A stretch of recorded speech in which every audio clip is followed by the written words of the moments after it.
I'm looking forward today to hearing your views on this topic of supplier relationship management. And my first question is, what is the main problem with supplier relationship management today? And how can the, yes, and well, yeah, and then how can the problem be addressed? Sure, Dustin. It's a pleasure talking to you as well. So, to answer your first question about the main problem with supplier relationship management today, most organizations struggle to manage their relationships with the suppliers systematically. The main reason behind this is the lack of a clear framework with aligned guidelines on supplier management. In traditional supplier relationship management, the interaction between different functions of a company and its supplier can be described as being more transactional and tactical rather than being strategic. So, as a result, relationships are lacking information sharing, transparency, not only from an external perspective, but also with respect to internal governance and ownership of the relationships. So in traditional supplier relationships, also what has been seen is the interaction between different functions of the company causes lack of communication with the suppliers, and the actual information flow isn't very effective, which actually causes the relationship to deter, and the full benefits of an effective supplier relationship management, which in brief we call SRM, are not there. The actual goal of a supplier relationship management should be to deliver sustainable commercial excellence through managing the organization's value chain to deliver world-class services at the lowest possible cost, with what we call as value performance. So to address this problem, coming back to your second question, to address this problem, companies should look supplier relationship management as a two-way mutually beneficial relationship. It should be very collaborative and focus on building the activities targeted at the most strategic and critical supply partners that deliver great added value to the firm. For example, the values could be in terms of sustained competitive advantage, or it could be innovation with the suppliers. Therefore, the SRM activities are additional and complementary to supplier performance, and contract management activities, as it has been traditionally dealt with, are over and above these relationships. So before I go into further details of how these problems can be addressed, I think it's beneficial to talk about some of the benefits of SRM, and then we cover how we get those benefits and how SRM can benefit the organization these days by addressing the current situation problem. So some of the benefits that SRM, if done properly, would deliver is reduced costs and increased efficiency beyond the traditional sourcing and category management efforts by setting up long-term relationships and establishing communication processes. Manage supplier risk and compliance is another key benefit by strengthening global transparency and visibility on key relationships.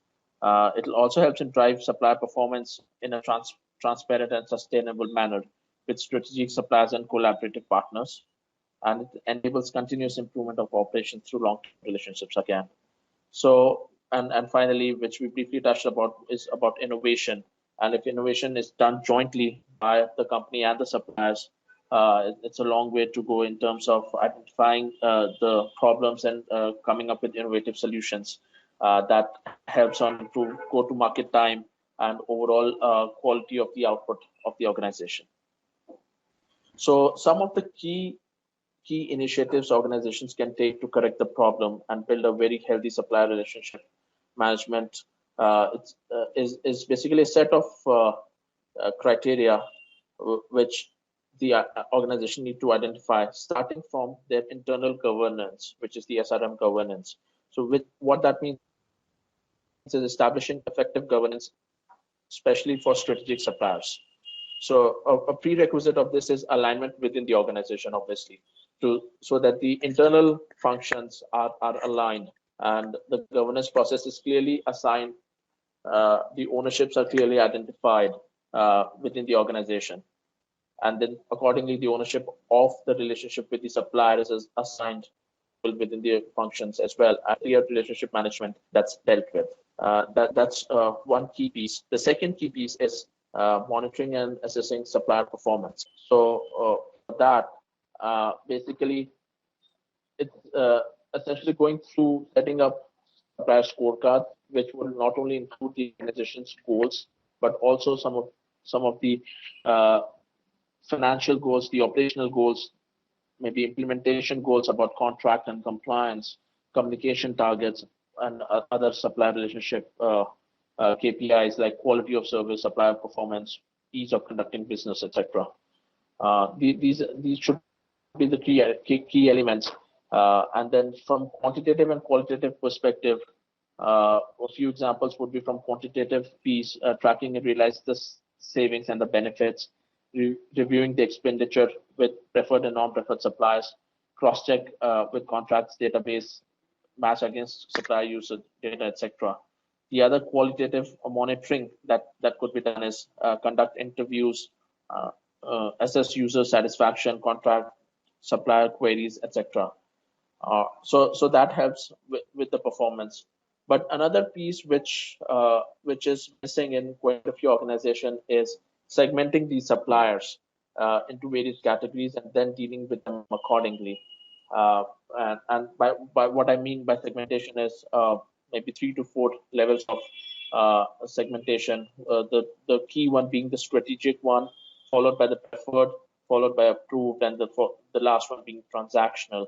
So, and each one has its own features and qualifications. So let me just quickly touch upon the few attributes of each. So strategic would be uh, the suppliers which have high business criticality, complexity, and high supply chain risk, very high collaborative opportunities. So in that case, the approach would be a little different, which will be engaging in SRM and performance and contract management, and executive level engagement is needed in such cases. The next one is preferred, which again has high business criticality, but relationship dependencies exist. So in this, business leaders should engage. The third one being approved, wherein medium business criticality is there and low collaborative opportunities are there. So for this, traditional performance contract management is good enough. And the last piece being transactional, which has low criticality and low impact on switching suppliers, that can be managed as an exception. So if organizations follow these pieces, I believe there's a lot of scope of improvement in SRM. Do you have any success stories or examples? Sure.